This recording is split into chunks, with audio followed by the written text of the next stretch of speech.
solicitude de prestação continuada de que trata ele. Ou seja, BPC Loas entra na conta, tá? Não serão computados como renda mensal familiar.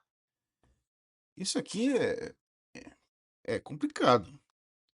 Porque na família, alguém que recebe BPC Loas entra para somar para impedir uma pensão que tem uma natureza parecida com o BPC Loas. É complicado. Ou seja, o Bolsa Família, ou melhor, o BPC Loas entra na conta aqui, está claro sobre isso. Os valores de programa de transferência de renda não entram, ou seja, o Bolsa Família não entra, tá? Na conta. Mas o BPC Loas entra na conta. E rendas de natureza eventual ou sazonal também não entram, algum auxílio temporário. Os filhos dependentes menores de 18 anos na data da lei, essa aqui que é o ponto interessante, terão direito à pensão sem efeitos financeiros retroativos, ainda que o feminicídio tenha acontecido em data anterior. Vamos lá. Cidadão, dia 31 de outubro de 2024, a criança tinha 16 anos, né? E aqui a mãe morre. Ela morreu dia 28, não, a lei é de 31, ela morreu aí dia 10 de novembro de 2024. A criança tinha 16 anos, já ia fazer 17. Hoje, hoje ela tem 18 anos, né? Ela tem direito ao benefício? Com 18 anos não, já cessa. Mas ela tem direito, teria, aqui diz que tem direito ao benefício. Essa aqui é a incongruência que eu ainda não consegui entender. Sem efeitos financeiros retroativos, ou seja, conta do requerimento. Só que é, o requerimento agora com 18 anos não paga mais. Então, a discussão é saber se paga desde aquela época do óbito até agora, né? Vamos ler aqui para ver o que a gente entende sobre isso. O filho ou dependente maior com 18 anos ou mais na data da publicação da lei não tem direito. Beleza. Então a lei foi publicada aqui dia 31 do 10 e aí a criança já tinha 18 anos nessa época, né? O adolescente, desculpa. Não tem direito ao benefício. Tudo bem. O pagamento da pensão será devido a partir do requerimento. Essa que é a questão. Se ele já tem 18 anos, ele não pode mais receber nada, não recebe retroativo, porque só requereu agora, né? E não tinha, na verdade, nem tem a abertura da administração para pedir o benefício antes desse decreto, inclusive nem antes agora, né? Ele precisa de uma portaria. Aí eu vou discutir sobre isso aqui, precisa ser esclarecido, porque se o óbito aconteceu, ele com 16 anos, já existia a lei, o direito já existia, né? E aí diz que a partir da data do requerimento, quando a administração abre o requerimento, só agora, aí a culpa não é do requerente, que passa a ter direito desde a época do óbito, né? Então, é discutir sobre isso. Mas uma linha do tempo é o seguinte: morreu, a pessoa morreu agora em 2024, o filho tinha 17 anos, é contemplado, né? Morreu em 2022 e o filho tinha 15 anos. Tem direito? Não, porque não existia a lei na época, tá? Só depois do advento da lei. A pensão deverá ser revisada a cada 2 anos. A gente vai falar de cessação para entender aquilo ali, mas aqui é a parte da revisão. E essa parte da revisão, gente, se você for ver, o INSS ele tem um procedimento praticamente padrão normativo sobre esse processo de revisão. A revisão é analisar o benefício, notificar, e aí a pessoa, o benefício é bloqueado quando não é notificado, depois é suspenso, depois é cessado, né? Tem esse procedimento. Aí eu vou ensinar para vocês aqui quais são os normativos que você vai entender sempre que o benefício for analisado, com vista de ser atualizado, revisado, enfim. No decreto 6214 do BPC Lourdes, você vai ler o artigo 14. Ele foi atualizado pelo decreto 12.527, agora 2025. Você vai ler o artigo 47A e seguintes. Ele é muito parecido com o artigo 69 da Lei de Custeio. tá? A lei de custeio, professor 8.212 de 91, tá? É o procedimento de revisão. E aqui a revisão é mais ou menos isso também. A revisão de Critado Caput é realizada pelo INSS com cruzamento de informações de beneficiários e familiares existentes em registro e base de dados, se observará o cadastramento e atualização do Cade Único, ok? A manutenção do critério de renda familiar, por meio de cruzamento de informações, como tem no BPC Loas, de emprego, renda e outras bases governamentais referente à renda do beneficiário e da família, tá? Análise da renda. A inexistência de sentença transitada em julgado que desqualifique a materialidade, ou seja, existiu uma sentença que diz não foi feminicídio, foi apurado lá que morreu, mas não tinha nada a ver com feminicídio. E aí o benefício tem que ser revisado, tá? Obtida por meio de envio e atualização do processo judicial por parte do representante legal do filho ou dependente da vítima de feminicídio a cada 2 anos. O não recebimento de benefícios cuja acumulação com a pensão é vedada, tá? É salvado o direito de opção, então ele tem uma outra pensão, pode optar, não pode acumular, como a gente leu. Identificada a desconformidade em qualquer caso para sua manutenção, o INSS deverá suspender ou cessar a pensão especial conforme o caso observado contraditório e ampla defesa. Então ele vai notificar sempre o segurado antes de cessar, tá? Não é aquele caso de bloqueio cautelar que tem na Lei 14.973, que é aqueles crimes de falsidade de identidade. O que vai acontecer? O procedimento é esse aqui, a partir do 14. O pagamento da cota individual será suspenso quando o beneficiário passe 24 meses sem CAD único.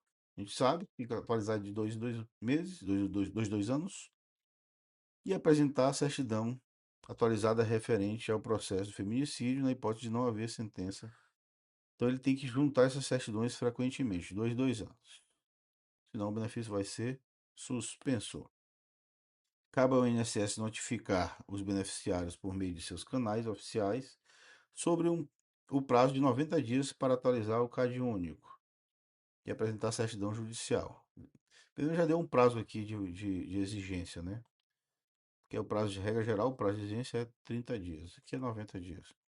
Caso não seja possível confirmar que o beneficiário teve ciência da notificação, isso está lá no parágrafo 1º e parágrafo 2º do artigo 69 da Lei de Custeio também, e está lá nos artigos 47 e 48 do decreto.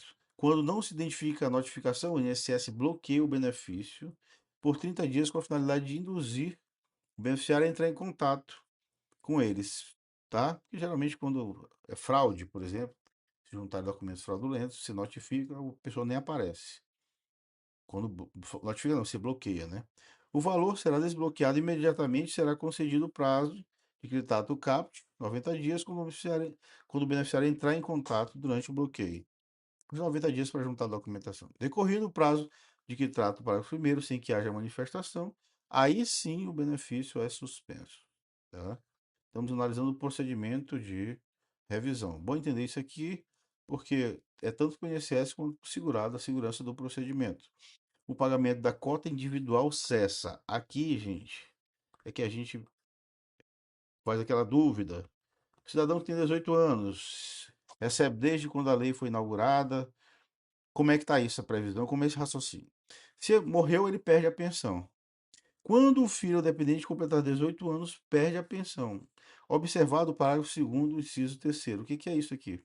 O artigo 2º é aquele que quando está sob custódia do Estado.